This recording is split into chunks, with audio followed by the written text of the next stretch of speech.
Hello everyone, welcome to our channel. Telugu రాష్ట్రాల్లో రానున్నటువంటి రోజుల్లో భారీ వర్షాలు వివరాల్లోకి వెళ్ళిన వాతావరణ పరిస్థితులను తెలుసుకుందాం. వాటన్నిటికంటే ముందు మీరు ఇంకా మన ఛానల్ కనుక సబ్స్క్రైబ్ చేయనట్లయితే వెంటనే సబ్స్క్రైబ్ చేసి పక్కన ఉన్న బెల్ ఐకాన్ని కూడా క్లిక్ చేసేయండి. ఇక లేట్ చేయకుండా వివరాల్లోకి కనుక వెళ్ళినట్లయితే రెండు తెలుగు రాష్ట్రాల్లోనూ భిన్న వాతావరణ పరిస్థితులు కనిపిస్తున్నాయి.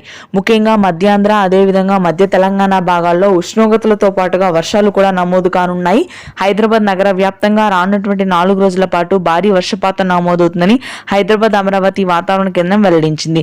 ముఖ్యంగా రంగారెడ్డి, వికారాబాద్, మేడ్చల్, యాదాద్రి, భువనగిరి, హన్మకొండ, వరంగల్, నాగర్ కర్నూల్, ఖమ్మం భాగాల్లో అత్యధికంగా వర్షాలు నమోదవుతాయి. హైదరాబాద్ లో అయితే 3 రోజుల పాటు భారీ వర్షపాతం నమోదవుతుంది. మల్కాజిగిరి, బేగంపేట్, ఖైరతాబాద్, గాజుల్, రామారాం, ఆ తర్వాత ఉప్పల్, బోడుప్పల్, నాచారం, బాల్నగర్ భాగాల్లో అత్యధికంగా వర్షాలు నమోదవుతాయి. ఉరుములు మెరుపులతో కూడినటువంటి వర్షపాతం ఉంటుంది. అదే స్థాయిలో ఉష్ణోగ్రతలు కూడా ఉంటున్నాయి పగటి సమయంలో. ముఖ్యంగా ఉత్తర తెలంగాణ భాగాల్లో అయితే దాదాపుగా 45 డిగ్రీల రికార్డు స్థాయి ఉష్ణోగ్రతలు నమోదవుతున్నాయి. రాయలసీమ జిల్లాల్లో కూడా మనకి మధ్యాంధ్ర, గుంటూరు, కృష్ణా, కోనసీమ భాగాల్లో ఇవాళ రేపు ఆకాశం మేఘావృతమై తేలికపాటి నుంచి మోస్తరు వర్షపాతం నమోదవుతుంది. ఉత్తర తెలంగాణ, ఉత్తర కోస్తా జిల్లాల్లో మాత్రం అత్యధికంగా ఉష్ణోగ్రతలు కొనసాగుతాయి యథావిధిగా. ఇది ప్రస్తుతానికి latest weather update. Thanks for watching this.